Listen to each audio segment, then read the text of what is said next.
चलो भाई देखो अब मैं क्या करता हूँ। तेजस्वी यादव के साथ मिलकर राहुल गांधी ने धुआंधार प्रचार किया है। उत्तर प्रदेश में अखिलेश यादव के साथ मिलकर उन्होंने धुआंधार प्रचार किया है। तो इस बार कड़ी और बड़ी टक्कर लगातार विरोधी दल कह रहे हैं 2014-2019 वाली स्थिति कतई नहीं है।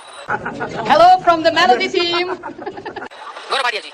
चित्रा जी, मैं तो ये कहूंगा राजनीतिक विश्लेषक को कि आप कृपया करके भारत की जनता को, बिहार की जनता को और आदरणीय प्रधानमंत्री जी की मेहनत, लगन, निष्ठा, ईमानदारी को हल्के में ना ले। तो रुको जरा, सबर करो, बोला धक्का मुक्की नहीं करने, वरना 4 जून को आप दिखाई नहीं दोगे। बात तो सही है, दौड़ना तो पड़ता है। और मैं इसलिए ऐसा कहता हूं, देखिए ये बता रहे थे प्रधानमंत्री और मुख्यमंत्री की जात क्या होती है और 15% के ऊपर ये आरोप लगा रहे थे। चित्रा जी, मैं इतना ही कहूंगा, यही सड़ी सोच है जिसको बदलना है। इन्होंने 15% को बता दिया कि ये गुनहगार है। आप मुझे ये बताइए, प्रधानमंत्री जो होता है वो तो जनता के प्रति समर्पित होता है, संविधान की शपथ लेता है, तिरंगे के लिए अपनी जान देता है।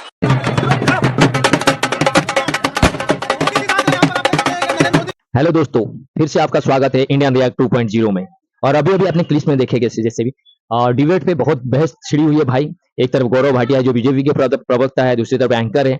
एंकर का सवाल ये है कि सवाल ये करते हैं, एंकर बता रहे हैं कि भाई जो बीजेपी अपने इलेक्शन से पहले जो वादे कर रहा है वो सारे वादों से मुकर जाता है काम करने से पहले। वहीं गौरव भाटिया वो अपने पक्ष रख रहे हैं, वो बोल रहे हैं कि भाई कांग्रेस क्या कर रही है। कांग्रेस और बीजेपी के बीच गर्मा गर्मी बहस है। बीजेपी प्रवक्ता गौरव भाटिया का ये कहना है कि कांग्रेस 15% या 20% मुसलमानों को खुश करने के लिए 80% हिंदुओं को भूल जाती है या उनके ऊपर ध्यान नहीं देती। इसी चीज के ऊपर, इसी टॉपिक के ऊपर आज का वीडियो है। चले पूरे वीडियो आप देखिए, मैं मिलता हूँ आपको वीडियो के बाद में।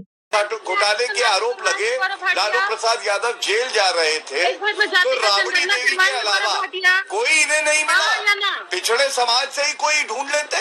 लेकिन अब ये बीच में ना बोले। चित्रा जी, इनको शांत कराइए, शांत कराइए इनको। लालटेन की बत्ती कुछ नहीं।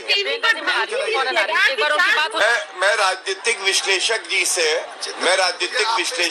ये उम्मीद जरूर करता था कि वो बताएं, सारे जितने दर्शक हैं उनको, लालू प्रसाद यादव कहते हैं पूरा आरक्षण मुसलमानों को मिलना चाहिए।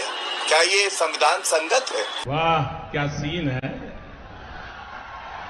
वाह क्या सीन है। लेकिन विश्लेषक जी चुप रहे, अब मुस्कुरा रहे हैं, चाय पी रहे हैं, कह रहे मुझे चाय पीने से मतलब है, जिसने मुझे चाय पिलाई मैं तो उसका ही गुणगान करूंगा। और मैं पूछना चाहता हूँ, को शेड ठोक दीजिए, महाकाल का शेड ठोक दीजिए, 5000 लौटे दिख जाना चाहिए। ये 4000 के लिए मैं यहाँ पे नहीं खड़ा हूँ। देखिए बड़ा संदेश क्या है। अगर यादव परिवार से लालू प्रसाद यादव हो, चाहे अखिलेश यादव हो, मुख्यमंत्री बना और पिछड़ों का भला होना होता तो उत्तर प्रदेश और बिहार में हो जाता। लेकिन सत्य क्या है, एक ओबीसी समाज से प्रधानमंत्री मिला, उसको गाली कौन देता है? ये लोग गाली ओबीसी कमीशन को संवैधानिक दर्जा किसने दिया? नरेंद्र मोदी जी ने दिया। प्रियंका जी, कोई व्यक्तिगत टिप्पणी नहीं करेगा, आप जल्दी से अपनी बात पूरी करें। धन्यवाद। हाँ, मैं बात पूरी कर रहा हूँ।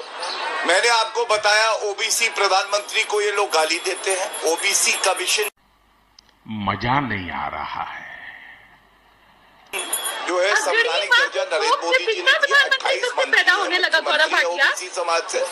और सबसे बड़ी बात जो नरेंद्र मोदी जी ने कही है कि हमें गरीबों को आगे बढ़ाना है,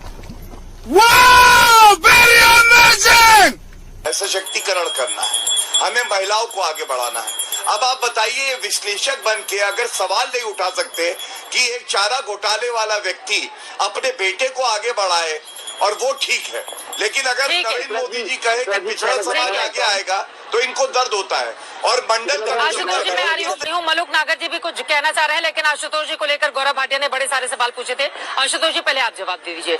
वो कह रहे हैं कि एक पिछड़ा प्रधानमंत्री इस देश में 10 सालों से कायम है, उसको तो ये लोग दिन भर गाली देते रहते हैं।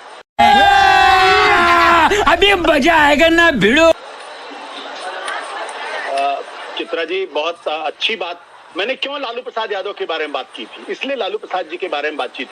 किस तरह डिबेट में एक साइड में बीजेपी प्रवक्ता, दूसरी तरफ से कांग्रेस का बंदा, और तीसरे में हमारा जो एंकर है वो, ये सब आपस में कैसे लड़ पड़ रहे हैं भाई। एक बात समझ में नहीं आती, जब 2014 में पहली बार बीजेपी की गवर्नमेंट आई थी, इतनी जोर शोर से पब्लिक ने उसको लेकर आई थी, तो उनका पहला मुद्दा यह था विकास। किससे? इंडिया को एक मैन्युफैक्चरिंग का हब बनाना है, जैसे चाइना की मैन्युफैक्चरिंग का हब बना हुआ था, आज भी बना हुआ है। उसी टाइप का बीजेपी का नारा था कि हम रोजगार देंगे।